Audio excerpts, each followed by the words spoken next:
Okay, Assalamualaikum warahmatullahi wabarakatuh. Hari ini cikgu nak sambung tentang mikroorganisma yang ketiga, iaitu protozoa.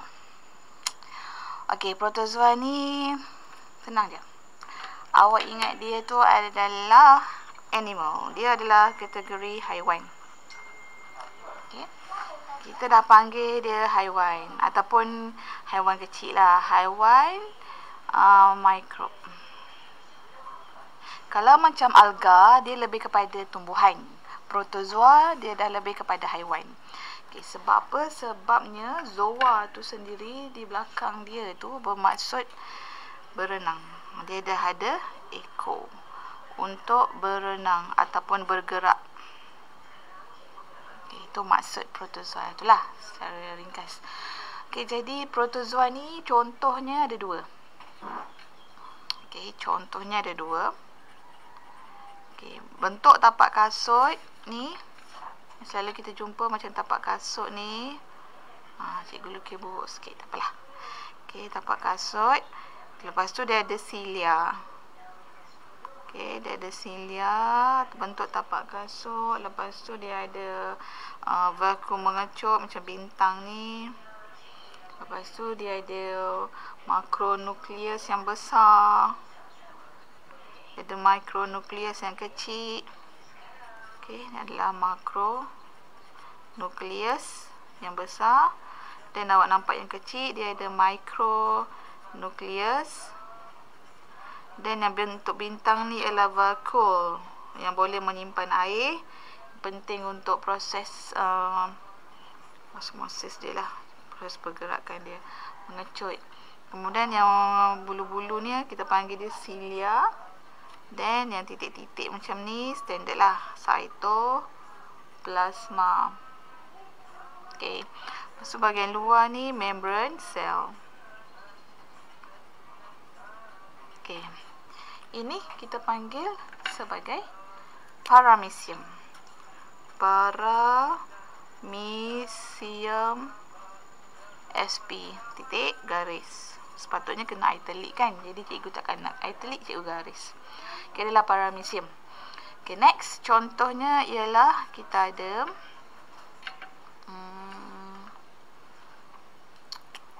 ameba.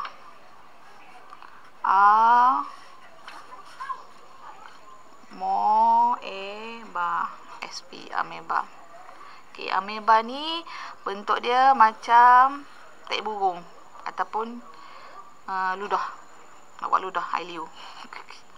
Tak senonoh cikgu. Okay, ni bulat ni as usual. Dia mesti ada vakuum mengecut. Okay, dan dia ada vakuum makanan. Okay. Dia ada vakuum makanan. Okay. Ni titik-titik macam biasa. Dia mesti ada cytoplasma juga. Okay. Dan dia ada membrane cell. Okay. Okay, itu adalah struktur dia. Okay, jadi ciri-ciri yang penting untuk ameba ni, yang senang lah kita nak bezakan dia dengan paramecium. Kalau macam paramecium, bentuk dia macam tapak kasut ataupun slipper kan. Lepas tu dia ada silia. Ameba tak ada silia. Okey. Tapi bentuk dia berubah-ubah. Bentuk dia berubah-ubah. So dia boleh jadi bentuk apa-apalah. Kadang-kadang bintang, kadang-kadang dia macam apa? Scary jugalah sebab dia boleh bergerak-gerak. Ikut suka hati dia bentuk nak jadi apa kan. Tapi dia punya standard struktur dia mesti ada cytoplasma, membrane cell, makronukleus. Vakuum mengecut, vakuum makanan. Tu basic. Dia punya differences. Okay. Paramecium ada makro, ada mikro, ada silia. Ameba tak ada. Okay. Lepas tu size dia antara 5 mikrometer. Dua-dua ni size dia 5 mikrometer sehingga 250 mikrometer. Okay, ni dari segi saiz. Okey. Lepas tu tempat pula. Mana boleh jumpa dia? Okey, habitat dia. Okey. Habitat dia biasanya kawasan yang lembap lah. Okey, ataupun air tawar. Habitat dia ialah di kawasan air tawar. Okey. Kadang ameba ni, ameba dia suka duduk di kawasan lembap, tanah yang lembap. Okey, air laut pun kadang-kadang dia ada. Dan kadang-kadang dia ada pada badan perumah. Contohnya ikan ke, siput ke, kerang ke, dia ada. Okay, tapi mostly dia duduk di kawasan air tawar dua-dua ni. Okay, kalau awak nak jumpa dia orang, ambil je lah air kolam tu ke, air sungai ke. Tengok bawah mikroskop. Di bawah mikroskop cahaya pun boleh nampak yang dalam amal sekolah biasa tu, mikroskop cahaya boleh nampak. Okay, sebab ciri dia yang paling utama dua-dua ni, okay, kedua-duanya dia hidup berkoloni, berkumpulan. Jadi kita senang nampak dia lah. Dia duduk dalam geng-geng ramai tu, besar lah sikit kan. Bila awak tengok, awak nampak dia lah. Okay. Dari segi nutrisi pula. Okay, dari segi nutrisi, okay, dua-dua ni, protozoa ni, ameba dengan paramecium ni,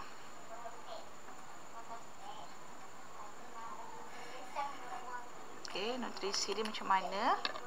Okay. Dia ada banyak jenis jugalah.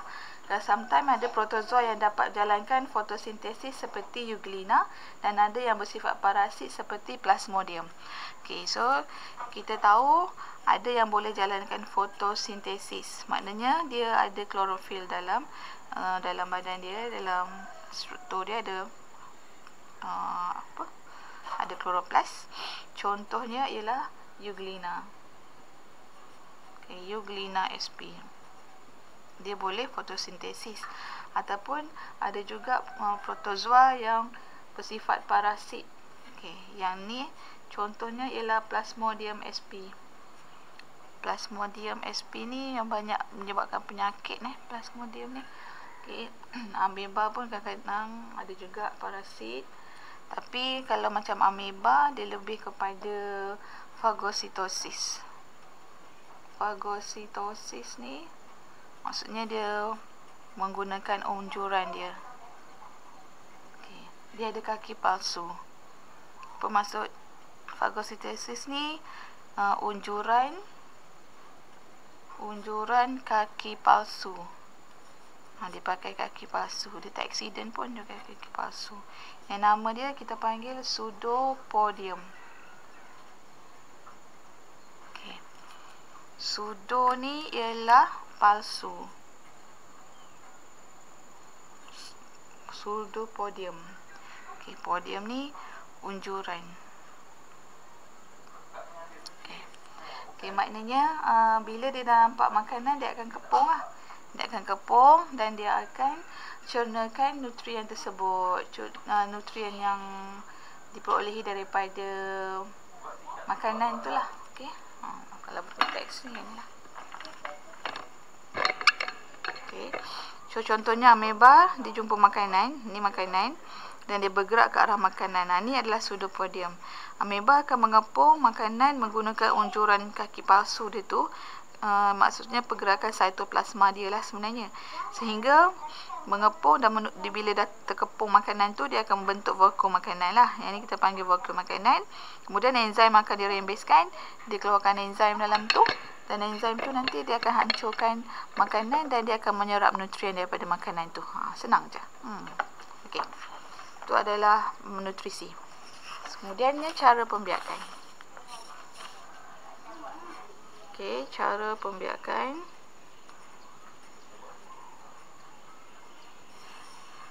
Untuk protozoa. Okey, belahan dia dua. Belahan dia dua. Belahan dia dua. Okey, dia bermula dengan pembahagian nukleus dulu.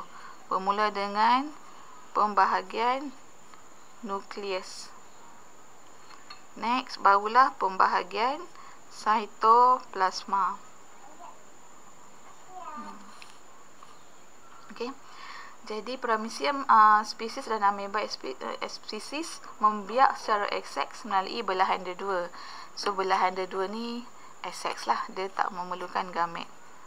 XX maksudnya dalam kes ni tak ada penglibatan gamet berlaku, tak ada persenyawaan.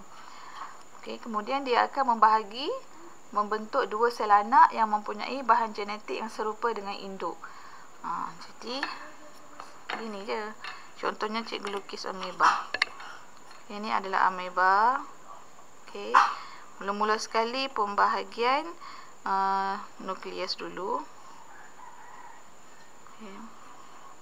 Dapatlah dua nukleus. Inilah pembahagian nukleus. Kemudian pembahagian cytoplasma. Inilah pembahagian cytoplasma. Dan dia akan terputus.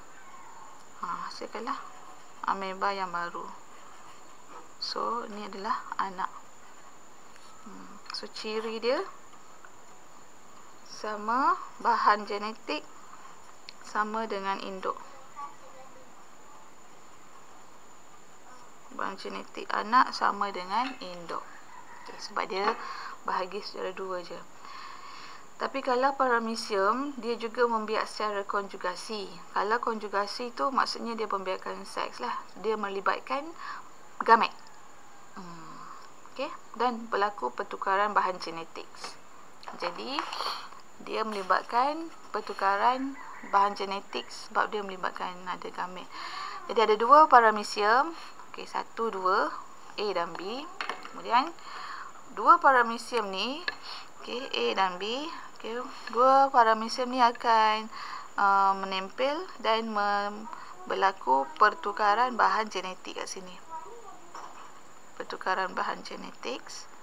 Okay, kemudian awak perhatikan yang ni dah adalah warna merah dan warna biru. Warna merah, warna biru. So, dia dah ada change of genetic material.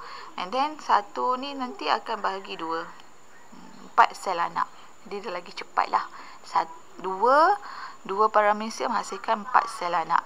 So, yang ni adalah konjugasi. Okey. Jadi, cara pembiakan kita simpulkan ada dua cara. Sama ada belahan dua ataupun tadi konjugasi. Konjugasi ni biasa dilakukan oleh paramecium sahaja. Kalau belahan dua biasanya ameba. Okey. Itu sahaja untuk protozoa.